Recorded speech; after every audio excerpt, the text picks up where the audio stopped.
It's April of 1999 and I'm 36 years old. I'm driving my GMC Jimmy through pissin' blowin' torrential rain from New York to Boston for a gig at the Kendall Cafe. I can't cut the engine off because the car's fucked and it might not restart.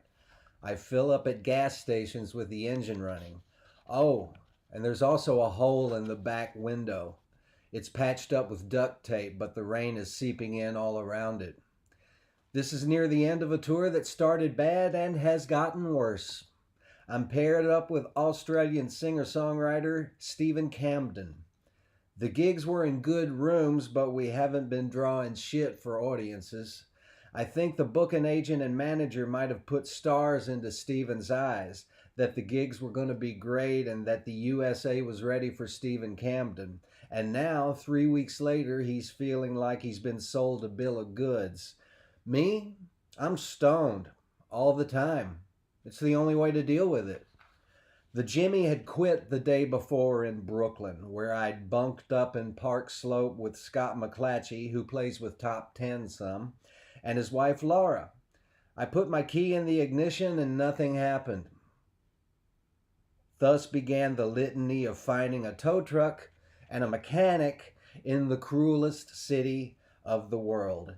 I called a service called Mr. Rescue. A short, buff guy who spoke in movie Brooklynese showed up in short order with a tow truck with just enough time for me to lock the keys in the car. Short, buff guy just happened to have a 4-foot-long 4x4 piece of lumber in his truck. God knows why. Apparently they're useful. There was no choice but to smash one of the windows. When I saw Buffy put that 4x4 through the back passenger glass, I wanted to throw up. He then went around through the wood back into the tow truck, opened the door of my GMC, reached in on the driver's side, turned the key, put it in neutral, and then did that chains and jacks shit that you do when you're going to tow a car. Then Buffy and I took a ride all the way to Coney Island, where the mechanic was.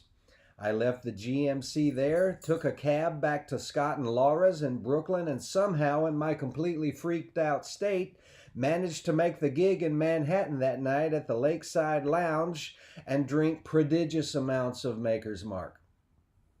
At 8 this morning, I wasn't just hungover, I was raped and mummified. But I roused myself on a gloomy, rainy morning and called the mechanic. I don't even remember what we talked about. The GMC, I guess. I wound up in Coney Island either by cab or train or magic carpet, I don't fucking know. All I knew was there I was at the mechanic's and there's this old guy with a beard and a turban talking to me. They'd gotten the Jimmy running. Buffy was there. "Mr. Womack," he implored, "I strongly recommend you not take this car on the road today." The fossil in the turban waved him off and spoke to me. "Is your starter," he said in broken English, "but hear what you do." Reaching into the engine, he pulled a cap off something to reveal a valve of some sort. Then he took an aerosol can of some chemical probably banned in the US and he sprayed it directly on the valve. "Now, you start her up." And it started right up. Simple enough to do, it seemed. Looney Tunes, too. Spraying some unknown, probably flammable chemical into the innards of my engine. Buffy begged me again. "Mr. Womack, please give us a day to fix your starter properly." It was Sunday and they couldn't get parts. "No, thank you," I said. "I have to be in Boston tonight. The show must go on." So I picked up Stephen in the city where he'd been staying with a friend, and that's when the rain started to pick up, which leads us to now. Dealing with interstate traffic, reading MapQuest directions off a rain-spotted paper, and listening to the howls of wind whistling through the duct-taped window hole and into a vehicle we can't shut off. I rolled a joint at a fill-up, my last one. The bag is empty. It's not going to be good running out of pot at this juncture in any tour, but that's the way it's going to be. I drive on, both my and Stephen's nerves on edge. I'll light up the joint, take 2 big hits and stub it out over and over, and now it's looking a little small. My right thumb and the tip of my forefinger are black and burned. I smell like 5 reggae bands rolled into one. I don't really notice it.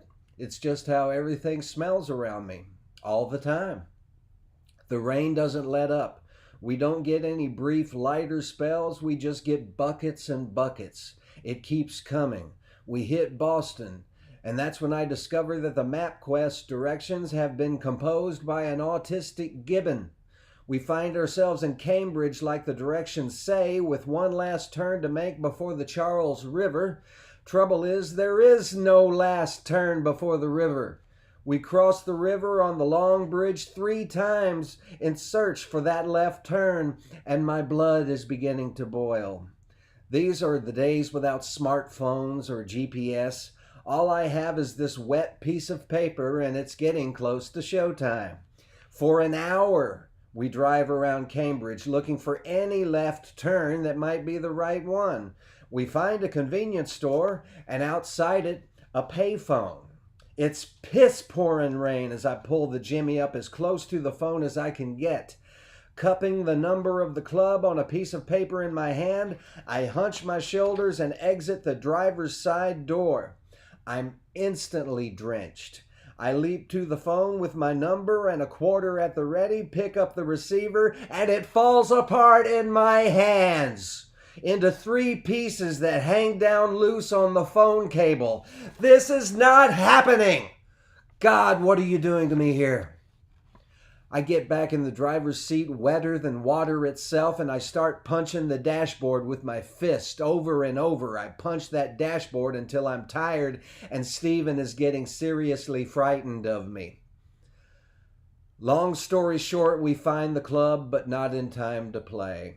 We find a space in a parking garage, and after a deep breath, we shut off the engine and run across the street through the goddamn rain. We walk into the Kendall Cafe and take opposite corners, Stephen and I. It's time for a little me time, I guess. I find a table, sit down with the double makers, rest my elbows on the table, cradle my head in my hands, and start to sob. How bad do I want to play these godforsaken shows? Is the high of an audience worth it? Am I ever going to get anywhere? Am I never going to just wake up and accept that it's not going to happen for me? I sob and find no answers. 2 friends of mine are there. They invite us to stay with them. We can follow them home. We go to the Jimmy, open the hood, take the cap off the valve, spray the aerosol poison on it, replace the cap, and she starts right up. Take that, Buffy. Good morning. Welcome to the Monday Morning Cup of Coffee. On a Tuesday morning, I'm your host, Tommy Womack. Let's have a sip. Dust Bunnies, a memoir, November 20th, 2018. Pre-orders going on right now at TommyWomack.com, so get your order in. You can pay by PayPal or card, or by sending a check or money order to Tommy Womack, P.O. Box 41954, Nashville, Tennessee, 37204. I'm playing this Friday in Cave City at the Front Porch, acoustically, 7 p.m. Then Saturday, 8 p.m. in Bowling Green, Kentucky at the A-Frame with my band, the Tommy Womack Crime Family, and special guests, the Thrashing Fossils, featuring Scott Willis of Government Cheese, Chris Carmichael, Tommy Johnson, Mark Owens, Graham Hudspeth. It's going to be a great time. It's going to be lots of fun. And you have a good morning and a good rest of your day. Bye, Dust Bunnies, and I'll see you down the road. Cheers.